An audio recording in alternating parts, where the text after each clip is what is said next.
At the top of the world lies a vast frozen wilderness that remains silent.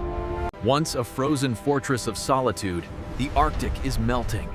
And today, that ancient silence is breaking. As the ice retreats, something dangerous emerges in the form of ambition, oil, gas, and military power. The Arctic is no longer a frozen wasteland, but rather the next great battleground for global supremacy. As ice melts, superpowers move in, because the race has begun and Operation Polar Shield is underway. For centuries, the Arctic was protected by nature, with temperatures too low for any life to thrive. Thick ice blocked ships, but accelerating climate change means the polar cap is now shrinking at record pace. Experts predict that by 2050, the Arctic could experience ice-free summers and shift our global geography. What was once frozen and forbidden is now contested.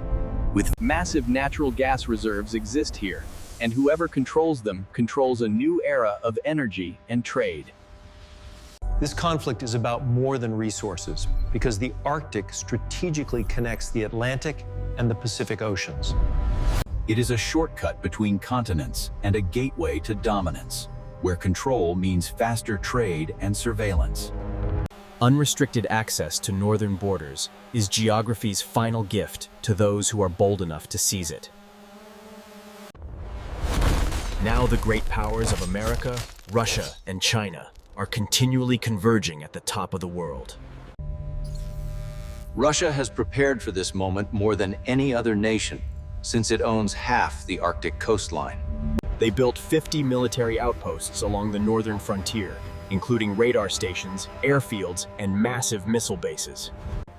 Their northern fleet, based in Murmansk, is undoubtedly the most powerful Arctic naval force in the entire world. They call it the Ice Curtain, which is a frozen wall of steel and missiles defending their interests. Behind that curtain lies something even more formidable, in the form of their massive nuclear-powered icebreaker ships. These massive ships carve through thick ice others cannot cross, allowing Russia to dominate Arctic navigation year-round.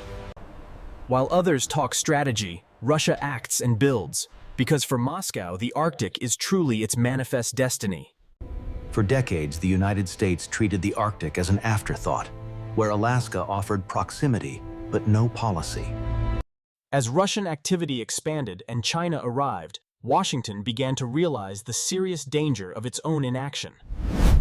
The Pentagon's new strategy speaks of deterrence and dominance, as new radar systems are installed across Alaska today. Icebreaker construction has resumed after neglect, while American submarines silently patrol beneath the surface of the melting ice. For the United States, the Arctic is no longer a frozen frontier, but a critical line of defense. Then there is China, a country with absolutely no Arctic coastline, but possessed of a powerful Arctic dream. Beijing calls itself a near-Arctic state to argue for trade, but behind this rhetoric lies a deep strategy. Their Belt and Road Initiative now extends northward to form what they call the new Polar Silk Road. Chinese icebreakers are mapping sea routes as their strategic partnerships with Russia are deepening rapidly in the north. Together, they envision a new economic corridor connecting Asia to Europe that bypasses the Western-controlled maritime choke points. To the Chinese government, the Arctic is not just cold. It is a golden opportunity wrapped in ice. Every summer, as the ice retreats, warships emerge for joint drills and surveillance missions, disguised as scientific research. These are not scientific expeditions, but rehearsals, as the Arctic Ocean transforms into a highly militarized danger zone. Submarines lurk and radar towers rise from Alaska to Svalbard, where every move is watched and completely analyzed.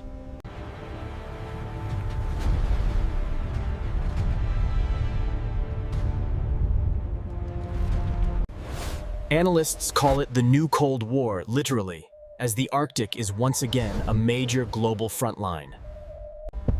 This time, it is not ideology versus ideology. but rather a brutal contest of power versus sheer survival. As nations fortify northern borders and diplomacy freezes, each new icebreaker is a move in a chess game. The Arctic is melting, and with it, melts the fragile balance of our entire global order and stability. As we move deeper into this frozen conflict, we ask, who will control the top of the world? Will it be Russia's firepower, America's technology, or China's ambition as the ice melts and tensions are hardening? The next decade decides if the Arctic become a battlefield, for Operation Polar Shield has only just begun. Beneath the veil of snow, an invisible network of tunnels, radar domes, and fiber optic lines is taking shape. These are not simple research bases, but are the backbone of command and control for new Arctic outposts. Satellite imagery reveals airstrips appearing where none exist, as machines work non-stop to carve foundations into frozen Earth. Even in the polar night, the entire Arctic is being wired for war, with command centers and depots. Under the ice, the world's quietest hunters, including Virginia-class and Boré-class submarines, glide through the cold black water. These vessels track each other in silence, as acoustic signatures are memorized, catalogued, and shared among their allies.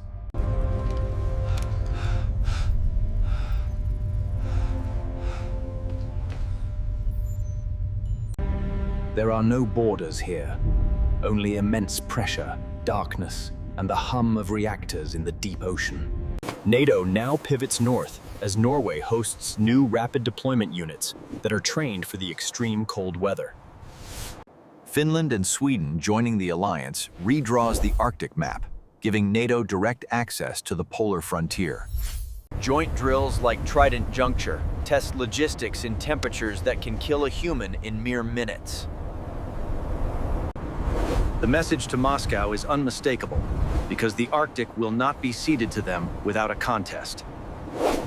War in the Arctic demands innovation because conventional vehicles freeze, so engineers now design hybrid snow drones and sleds. The US and Canada test laser-based communication, while Russia invests in micronuclear plants to power isolated radar stations. Above them all, satellites form a lattice of surveillance, mapping every thermal signature and every single ship's wake. This is modern warfare adapted to the most hostile climate on Earth, where electronics fail and men freeze. The cold does not stop digital war as cyber units target navigation systems, weather satellites, and energy grids. AI prediction models simulate enemy movements weeks in advance, and commanders rely on these forecasts for deployment strategies. In the polar night, where human senses fail, complex algorithms become the eyes and ears of military strategy.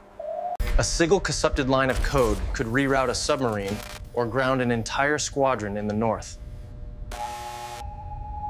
Oil and gas are the lifeblood of this conflict, as drilling platforms move north to form uneasy partnerships. Energy exploration merges with national defense, so every rig is guarded by patrol ships and armed aerial drones. Shipping companies race to chart the northern sea route, which cuts weeks off the Asia to Europe trade. Each passage risks collision with icebergs or sabotage, meaning profit and peril travel together across the frozen sea. The more nations prepare to defend the Arctic and the faster it dies, as military emissions accelerate the melt.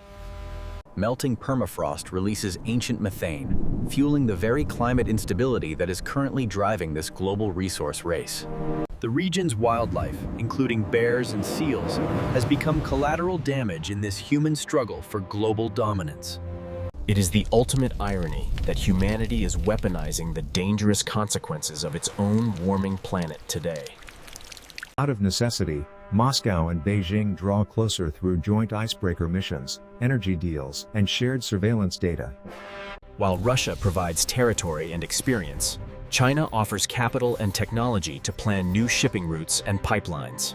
To Washington and NATO, this partnership signals a chilling possibility of a two-front contest stretching to the pole. In response, the US turns Alaska into a forward bastion, where new missile defense arrays guard the northern skies. The Coast Guard expands its fleet with heavy icebreakers and drones, capable of months-long endurance in the cold. Air Force squadrons train in blinding storms, learning to launch their missions from the frozen runways in Alaska. Anchorage becomes the new nerve center of polar strategy, serving as a fortress at the edge of the world. The pieces are set, the ice is thinning, and the world watches as the Arctic moves toward Flashpoint.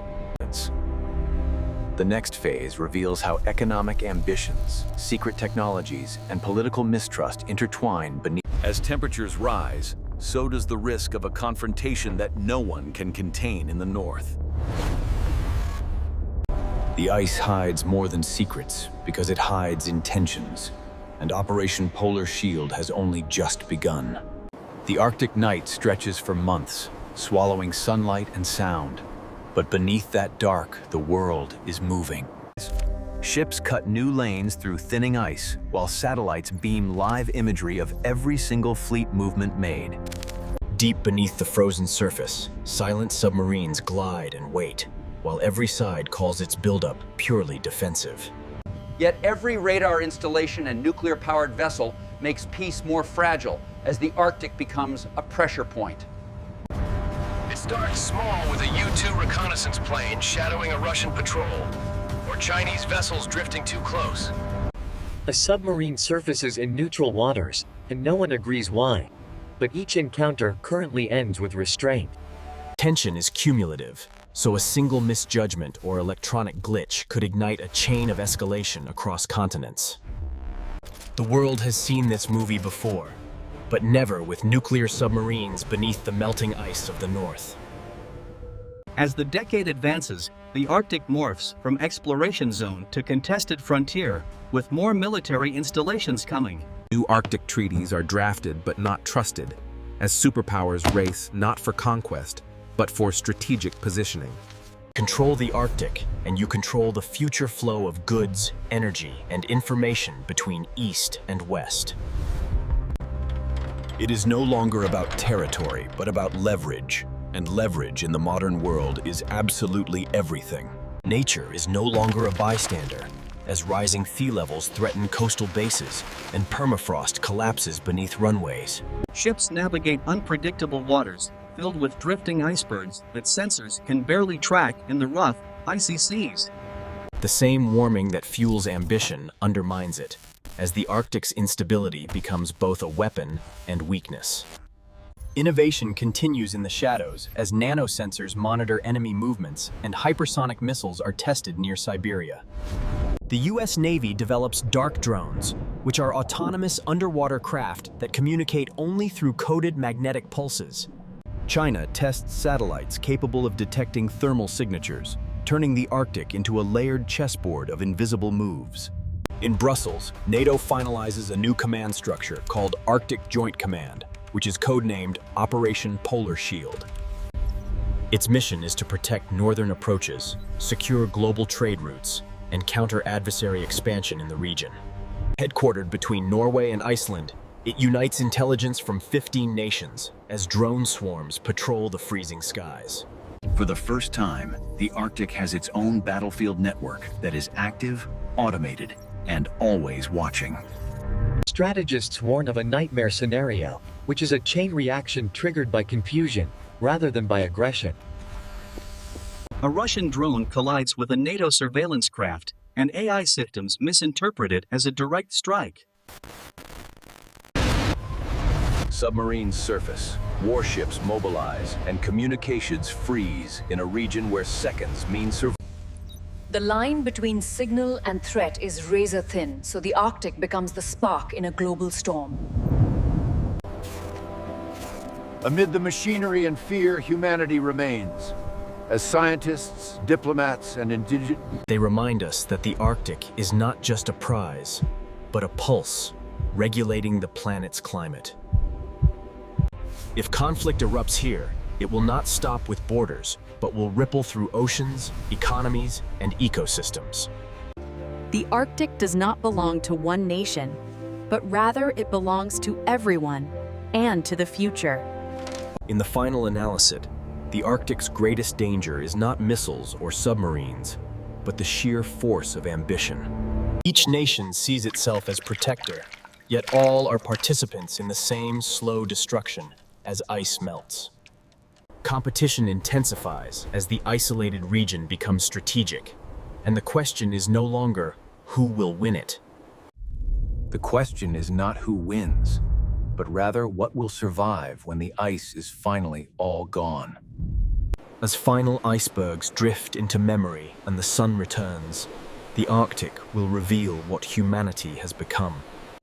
We are a species capable of exploring stars, yet unable to share Earth, while satellites keep watching us. From below, submarines will keep listening, and from within the ice, history will whisper. In the pursuit of absolute control, we tragically lost exactly what we were meant to protect in the end.